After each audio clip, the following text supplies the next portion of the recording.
The Terrifying Torment of the Bell Witch. Hey there, history buffs, and welcome back to Spooktacular Wednesdays. It's your favorite history rat, Kayan here, and I hope you're having a wonderfully spooky October so far.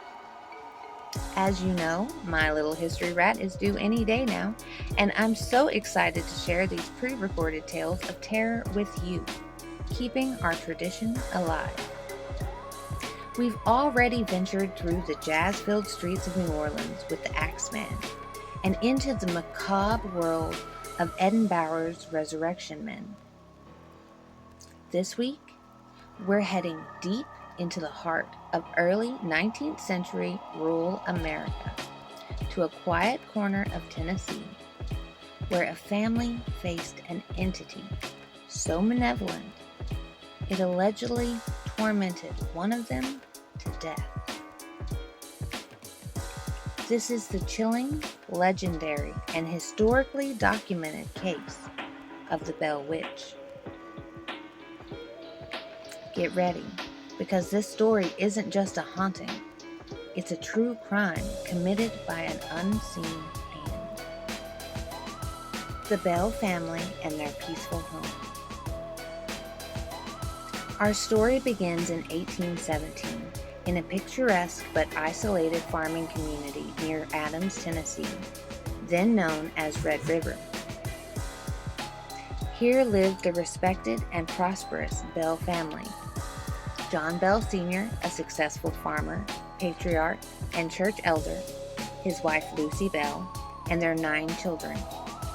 Among them, their beloved youngest daughter, Betsy Bell, a spirited and beautiful girl on the cusp of womanhood.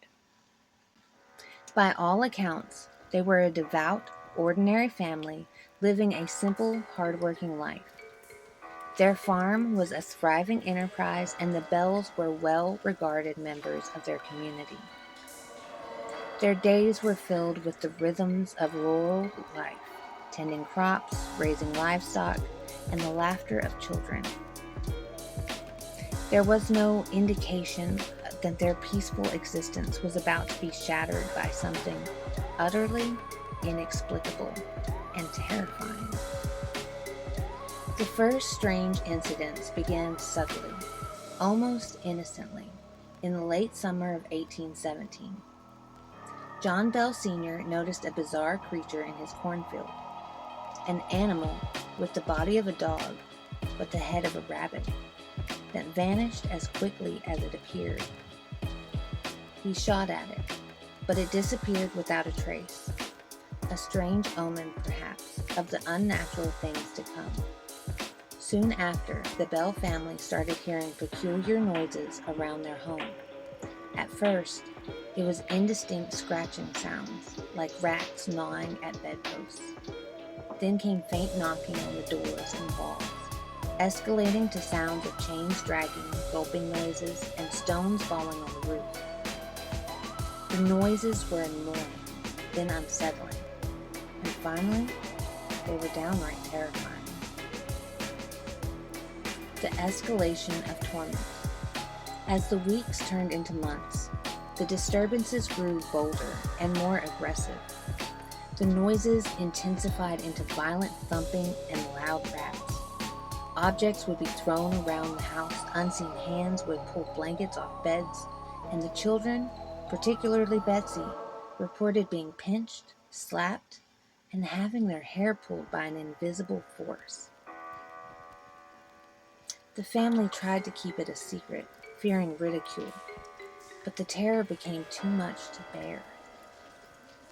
John Bell Sr. finally confided in his closest friend and neighbor, James Johnson. Johnson, initially skeptical, spent a night at the Bell home and witnessed the phenomenon firsthand. He became convinced, and soon the secret was out. Word of the Bell Witch spread like wildfire through the community, drawing curious onlookers and skeptics alike. Among the visitors were ministers, doctors, and even self-proclaimed witch hunters, all hoping to explain or banish the unseen tormentor. None succeeded. The entity seemed to thrive on the attention, growing stronger and more malevolent with each passing day. The entity developed distinct characteristics. It seemed to have a particular hatred for John Bell Sr. and his daughter Betsy. John Bell Sr. began to suffer from strange physical ailments, muscle spasms in his face, a swollen tongue, and eventually convulsions that left him unable to speak or swallow.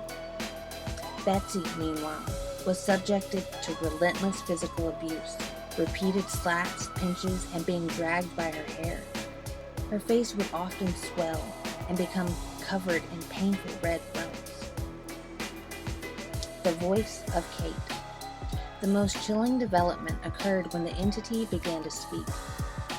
At first, it was a faint whisper, barely audible. Then it grew stronger, clear, and distinct.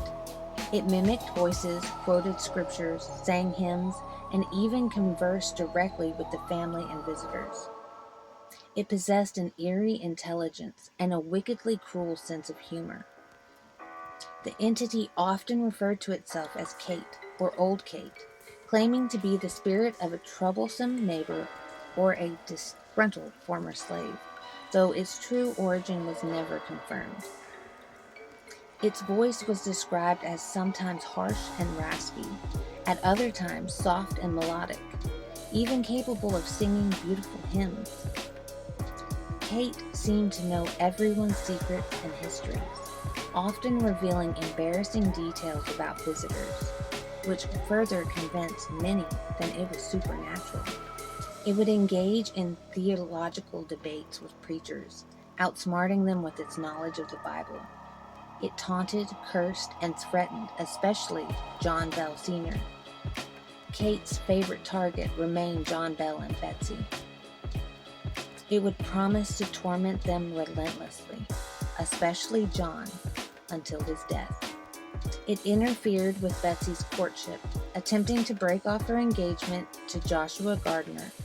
When Betsy tried to visit friends, Kate would follow her, pulling her hair and whispering threats. The torment was incessant,